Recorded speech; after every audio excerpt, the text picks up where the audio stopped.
ആകാശത്തിന് കീഴെ മനുഷ്യരുടെ ഇടയിൽ നമുക്ക് രക്ഷയ്ക്കു വേണ്ടി മറ്റൊരു നാമവും നൽകപ്പെട്ടിട്ടില്ല, യേശു എന്ന നാമമല്ലാതെ. എന്നാൽ യേശുനാമത്തെ അതിലംഘിച്ച് കറുപ്പിൻ്റെ പുതപ്പിട്ട് മറ്റൊരു നാമം രംഗപ്രവേശനം നടത്തിയിട്ടുണ്ട്.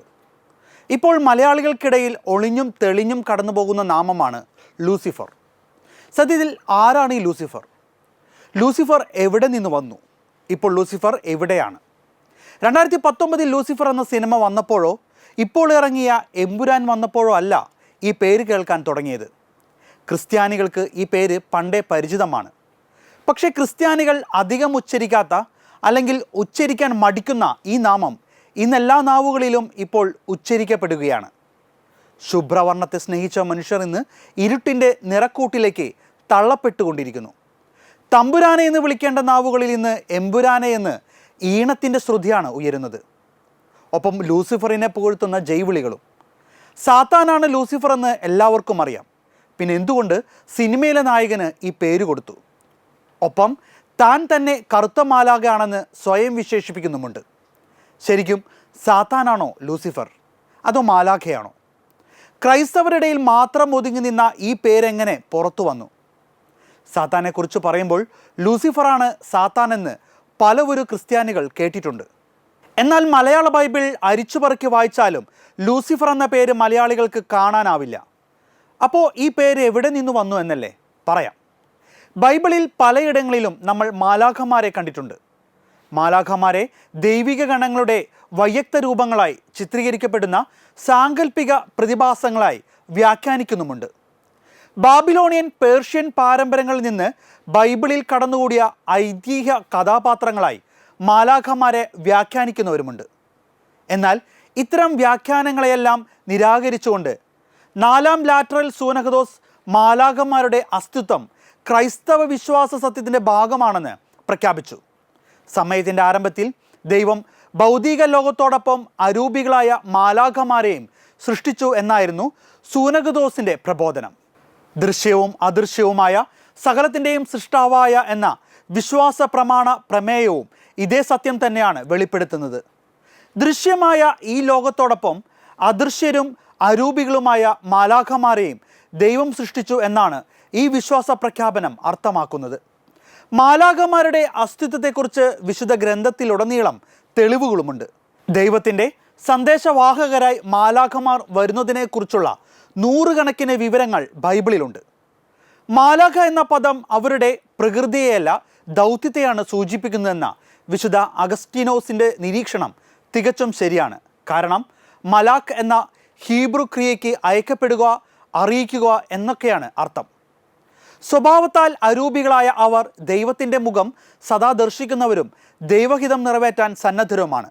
എന്നാൽ ചില മാലാഖമാർ തങ്ങളുടെ ദുഷ്ടത നിമിത്തം ഈ വിശ്വാസ പരീക്ഷണ വഴിയിൽ പരാജയമടിഞ്ഞു. ദൈവനിഷേധികളായ അവർ നിത്യനാശത്തിലേക്കെത്തി. ഇവരാണ് പിശാചുക്കളായി മാറിയത് എന്നാണ് പരമ്പരാഗത വിശ്വാസം. മാലാഖമാരെ വഴിതെറ്റിച്ച പാപം അഹന്തയായിരുന്നുവെന്ന് വിശുദ്ധ അഗസ്റ്റിനും മഹാനായ ഗ്രിഗറിയും വാദിക്കുന്നുമുണ്ട്. യെശയ്യാ 14-ാം അധ്യായം 12 മുതലുള്ള വാക്യങ്ങളിലാണ് നമ്മുടെ കഥാപാത്രം ഇരിക്കുന്നത്.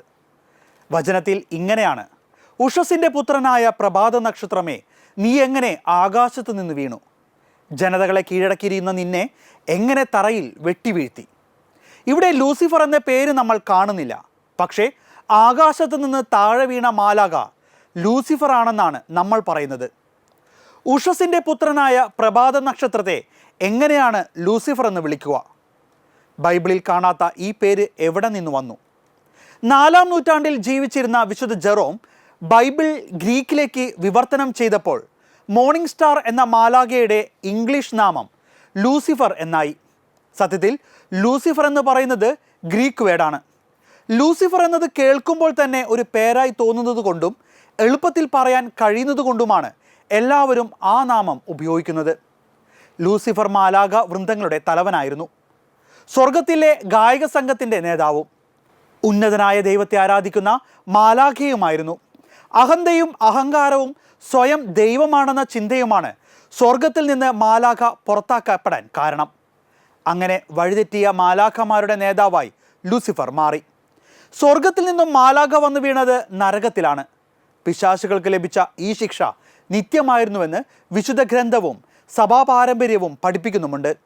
ആദത്തിൻ്റെ പാപം മൂലം മനുഷ്യകുലത്തിൻ്റെയും ഈ ലോകത്തിൻ്റെ മേൽ പിശാചിന് ചില അധികാരങ്ങൾ ലഭിച്ചു. ഈ ലോകത്തിൻ്റെ അധികാരി, ഈ ലോകത്തിൻ്റെ ദേവൻ എന്നീ പദങ്ങൾ പിശാചിനെ വിശേഷിപ്പിക്കാൻ ബൈബിൾ ഉപയോഗിക്കുന്നതിൻ്റെ കാരണം ഇതാണ്. എന്നാൽ ഈശോയുടെ കുരിശുമരണത്തിലൂടെ സാത്താൻ്റെ ആധിപത്യം അവസാനിച്ചു. ഈ ലോകത്തിൻ്റെ അധികാരി പുറന്തള്ളപ്പെടുകയും മരണസാമ്രാജ്യത്തിൻ്റെ അധികാരി നശിപ്പിക്കപ്പെടുകയും ചെയ്തു.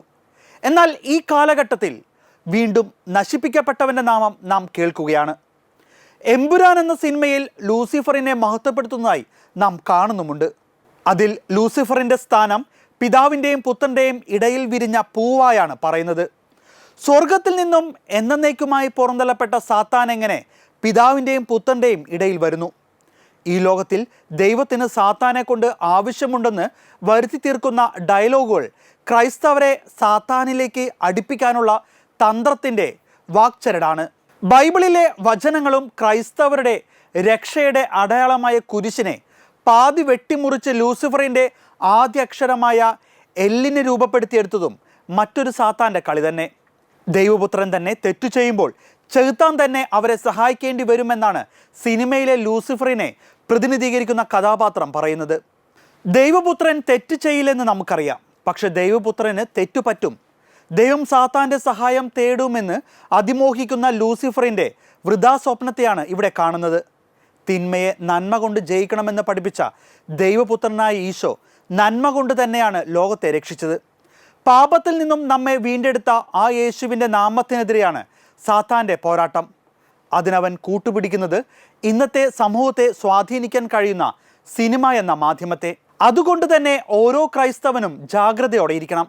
കലയെ കലയായി കാണണമെന്നുള്ള സ്ഥിരം പല്ലവി പറഞ്ഞ് സാത്താന് നമ്മുടെ ഇടയിൽ പ്രവേശിക്കാനുള്ള വഴി നിങ്ങൾ തുറന്നു കൊടുക്കരുത്. യഥാർത്ഥത്തിൽ സർവശക്തനായ ദൈവത്തിൽ ആശ്രയിക്കുന്ന മനുഷ്യനെ സാത്താനിൽ ആശ്രയിക്കാൻ പരോക്ഷമായി ഈ സിനിമ നയിക്കുന്നുമുണ്ട്.